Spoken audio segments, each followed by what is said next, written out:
Yeah. Good evening, everyone. Welcome to the 23rd edition of the Fantasia International Film Festival, and I'm very, very happy tonight for us to be hosting the North American premiere of Jesus Shows You the Way to the Highway.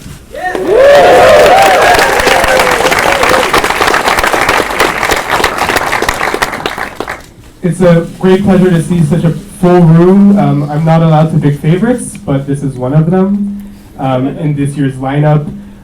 4 years ago, you might have been in the audience for a weird film called Crumbs.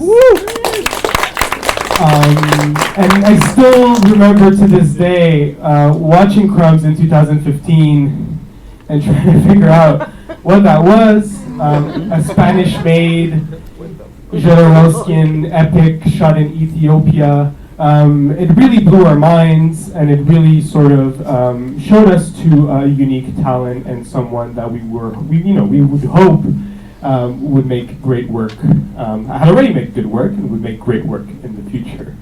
And then we waited patiently and patiently for this second film to manifest itself, and it descended upon us this year, much like Jesus did on earth, and it also blew us away, but differently. I think you'll see this is very much a different work, but to me at least, it really, and this is something that I love to see when we're looking at films year after year after year and filmographies, it really showed a filmmaker sort of finding his voice and making something a lot more personal and self-assured. So without further ado, and we finally have him here, so without further ado, please welcome the director, Miguel Llansó.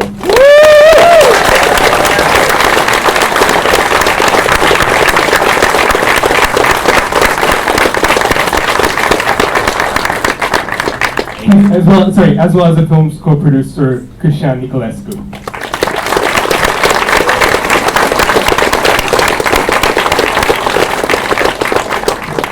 Thank you so much. So you are the second ones who are going to watch this film because we were premiered like 6 days ago. And so you are a test screening, which is maybe bad or maybe bad. But we are very happy. It has been a very long journey that has been taking us from Estonia to Latvia to Ethiopia, to Spain. Then we went to Romania, and here's our Romanian co-producer. So the spirit of the film is this international spy plot, and we live in a world which is global, and we make films global, and fuck the countries. We don't have any kind of a nationalistic spirit, and I hope you like it, and if not, you can send me your lawyers, because here this lawyer thing is very important, no? And thank you, and do you have any question before the... No, not yet. Okay. I hope you stay later. I hope that you will run away. Thank you. We will talk later. Yeah?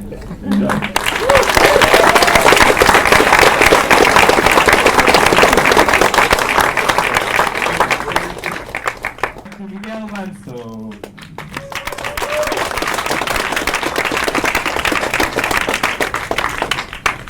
Thank you.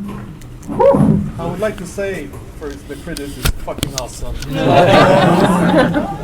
And we are in a very weak state, a very nervous state, because it's the second time, so it's like very vulnerable. So you have a very hard criticism. Don't say no. It's a joke. You can say whatever you want. But you can vote it in IMDb if you have a good opinion. If you don't have a good opinion, don't vote it.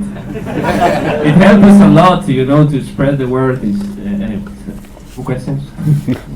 Just, I'm curious, maybe just for context, I'm curious to know what happened, like the leap between Crumbs, which is a very, it's a very sort of slow art house, Jodorowskian sort of trip to this, which I find, we were not expecting this at all, and I say this as a compliment, a full-on comedy that incorporates, everything in this very interesting and very organic manner, a little bit of, a little bit of kung fu, a little bit of tokusatsu maybe, a lot of, maybe a bit of like telenovela, Spanish telenovela. There's so many influences. Philip K. Dick, The Matrix, Cold War. It's like all these things that are perfectly sort of metabolized. And I'm interested to know where this movie comes from. For you. Well, I was living in Madrid in Ethiopia, and then I got a job in Estonia, and then I started to discover Soviet Union,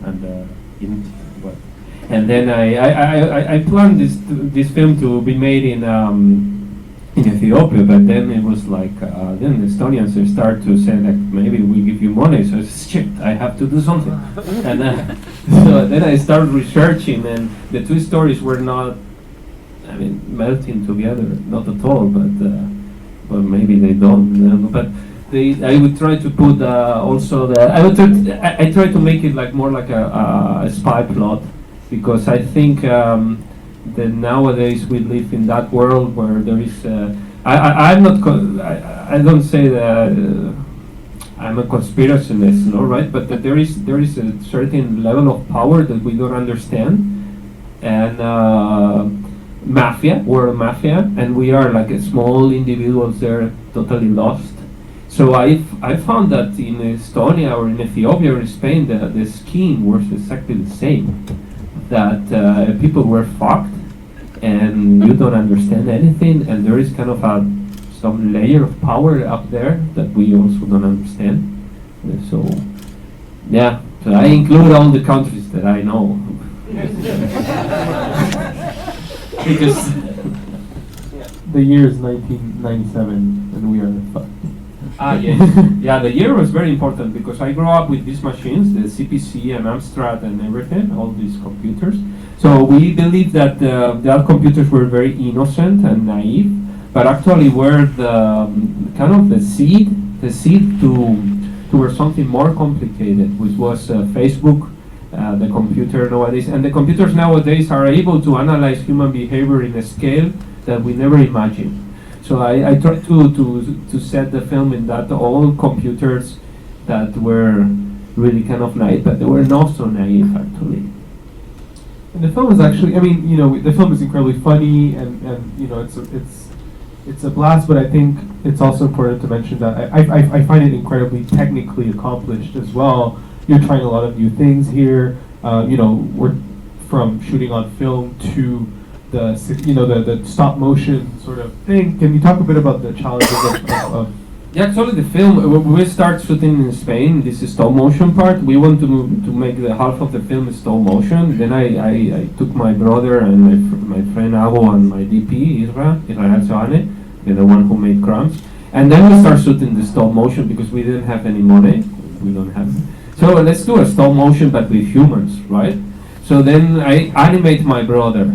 And after 15 days, we realized that we have 1 minute of film.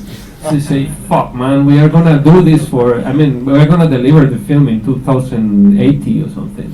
So say, okay, let's do a little bit smaller. Like 10 minutes of stop motion. And actually it's done like frame by frame. Some people believe that we cut frames, but it's not. It's frame by frame. My brother hates me now for that. It's actually it's also a great way to. I'm sure you thought about this a lot, but I'm sure it's a great way to sort of demarcate the reality and then the slow. And at some point, the thing is abandoned, but then you're deeper within the simulation. I always believe that when you make a film, you have to really go to the extreme. Whatever, with your effort, with your virtuosity, you have to really suffer, and like a marathon, and you have to write the film with your blood. Well, with my brother, a lot more. So yeah, I think, and then you are able to create worlds which are different or which take you to another kind of. Because the film is made with very few money, but I think if you choose the place, if you travel around the world, you can really find the places and be virtuous, maybe, I think. Thank you. I'll open it up to questions from the others, yeah. I really loved all the different accents on all the other characters. Is there a story around how you chose what accent with what character? Was it spontaneous, or did you really think about it? Accent? Like the the accent, yeah. No, actually, I mean, the CIA boss, he should be American, but the rest were like basically 5 guys dubbing everything. And yeah, so there is a guy that made like 6 voices, and I forgot that was the same guy. Sometimes it's like this guy this is the same one, you know. And so they were very good. And now actually we kind of make the casting for the voices, and we start trying to understand where to match the voices with the characters. But it was a totally different task than the shooting itself. It was 2 years later. Basically. Yes. You mentioned before the screening that you had some problems with the rise of ethnonationalism. Were you at all sort of reassured, because this is obviously a multinational production involving a number of different countries in very different parts of the world? Was that something that forced you to see where these problems were, or was it more of a good thing for you to see how there's still this potential for collaboration between different people? No, for me, I mean, I made all my films with a lot of people. I do my films not because the people is from another places, but because they are my friends. So when I went to Ethiopia for the first time in 2008, I lived there so many years, and people ask, why do you make the films in Ethiopia? Because I make the films with my friends, wherever they are. And so yeah, I sometimes forget even their nationalities. Or for me, I mean, I didn't try to put like different nationalities. I tried to put different friends, different characters, and all of them, they work for the CIA. I mean, the Ethiopian, my main character is Ethiopian, but he works for the CIA, and that's totally normal for me. I don't see I think we have to start forgetting about nationalities and places. We have to start focusing on who has the power here and who doesn't have the power, and how can we build better societies. But I mean, sometimes I live in Estonia, I'm from Spain, so I lost my roots, and I'm very happy I lost my roots. I hate roots, you know. I hate folklore. I think we have to look to the future, not to the past. We have to build together. So the best way of building things together is through a movie. And globalization is something that belongs to us. It doesn't belong to them.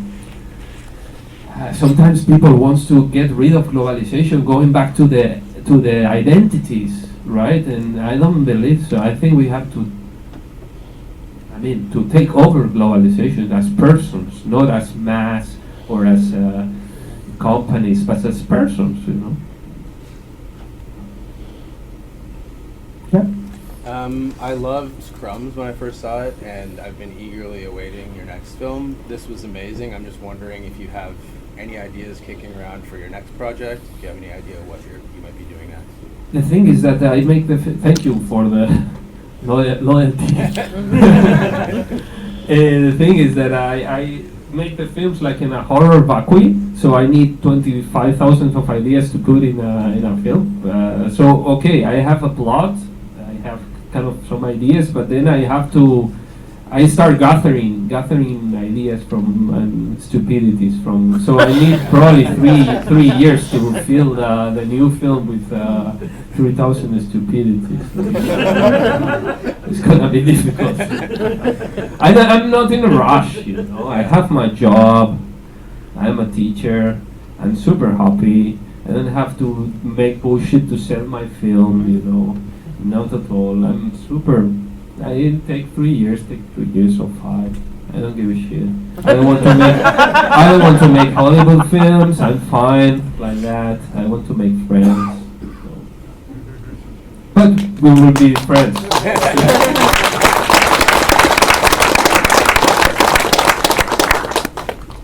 Yes. So I noticed at the end of the film, there's a list of all these names of people who crowdfunded.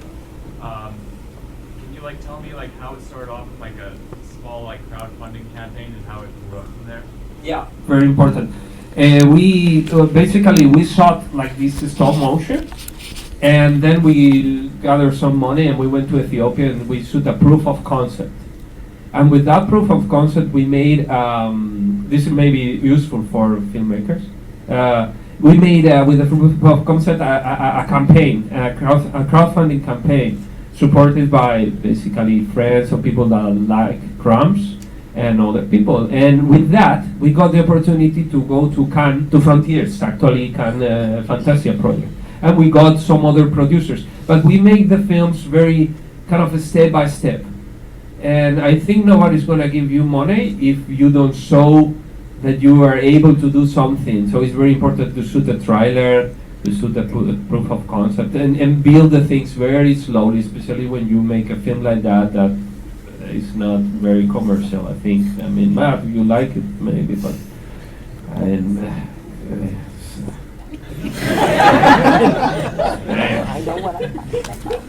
we are not gonna make millions, you know.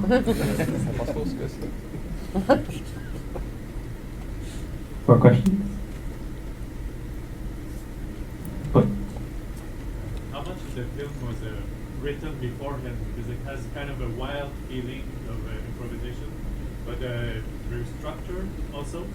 So was it like connecting together experiments and ideas, or was it written as a skeleton first?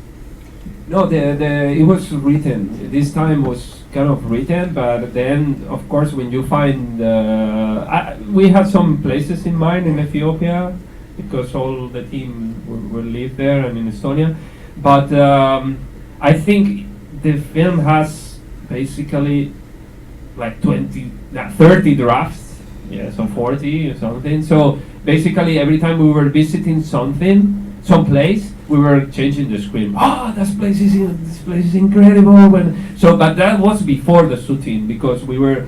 It took like 2 years finding locations because we didn't have money. So the best thing is you can do is travel, and I'm gonna shoot here one day. We found, for instance, this wonderful place, the bunker. It's a very old, it's a Soviet bunker, the biggest in the Soviet Union, one of the biggest in the Baltic countries. And it has 50 rooms, and it's still as it was. So when you go and visit that, it's in the middle of a mountain, nobody goes. And when you visit that, you have to write a scene or something. So yeah, it started to change, but basically before the final process of the shooting of the film. Yeah. Thank you. Any more questions? Yeah. So, Psychobook should be Facebook, right? So the bad guy, at the end of the day, is all the cats. Because that's what I thought at the end, is the cats the bad guy. I mean, at the end, we are in the hands of the cats of Facebook. But yeah, you laugh, eh? Yeah. But think about it. Don't get rid of that, because who is taking you to? I mean, yeah, are we controlling Facebook, or is Facebook controlling us? And then when you think about it, are we controlling the cat, or is the cat controlling us? Yeah. Interesting, you know. I mean, the level. No, and it's Psychobook because the level of human analysis of the social network. I've been reading experiments for the Milgram experiment from the 60s, mass control and everything. But the mass control nowadays, that these machines are, I think the analysis of human behavior that these machines are able to achieve. When in the 60s the people were doing the experiments, the MIT or other institutions, they were using 100 people, 200 people. That was now they were using millions of people. So it's very interesting because we believe we can control the things. We can control Facebook, we can control the TV, but it's not like that. In a rational level, we control it, but actually we are not rationality. Rationality represents like 5%. We are desires. We are and control. We have a lot of. Control behavior. And this is what the companies know how to trigger, and we really can click and find Alexandria's library, but we go to YouPorn, and that's the truth. Huh? Oh, just this week there was the Russian face app. Everybody doing that. The aging app thing. Anyway, I just thought of that. No, I mean, it's very dangerous because I don't know where are we going. Maybe, I mean, the level of mass control is very good. It's very big, so it's gonna be fascinating in 50 years. I don't know whether it's gonna be incredible or terrible, but fascinating. Any more questions? Don't be shy. Yeah. I just wanted to say that the parts of the film that were shot in stop motion had a real feel of a nightmare. They're gonna say I have strange nightmares, but still, it really felt like a nightmare. Oh, thank you, because I like to stress that it's not a comedy, it's a social drama.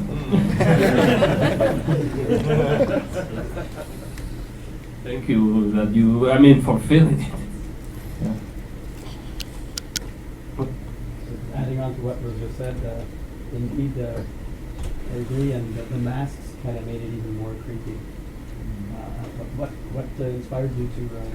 The mask, yes, that's a good anecdote. Because we were going to producers and to try to find the money for a film. And no, but do you have, bring us stars, bring Robert Redford, bring, I said like, fuckers, I'm gonna bring you Robert Redford, you know? You're gonna pay. And Richard Pryor. Yeah, you want the stars in the film? And no, I'm better thinking than that. No one has sodomized Robert Redford in the film. And I did it. I hope it's not gonna take me to court, because here in America, this thing of the court, wow. Everybody's super scared, but come to pick me in Estonia, catch me there. Are you worried at all about Batman and? Yes, I'm very worried. And I'm not worried because I have my job. I don't have, but I think the sales agents are maybe they could be worried. I don't know. There is this law that allows you to parody, the right to parody, but I don't know.